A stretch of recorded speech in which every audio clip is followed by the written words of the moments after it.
hari ni. Oh. Okey, Syazrin, nasi kandang ada awak. Ni memang raja Instagram.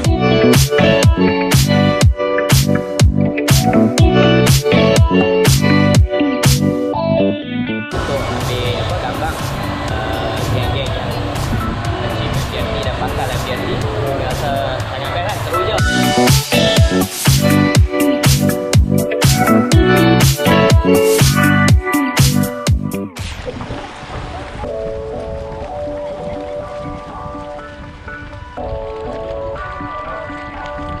Hari ni kita akan gambar di sini. Fotografi.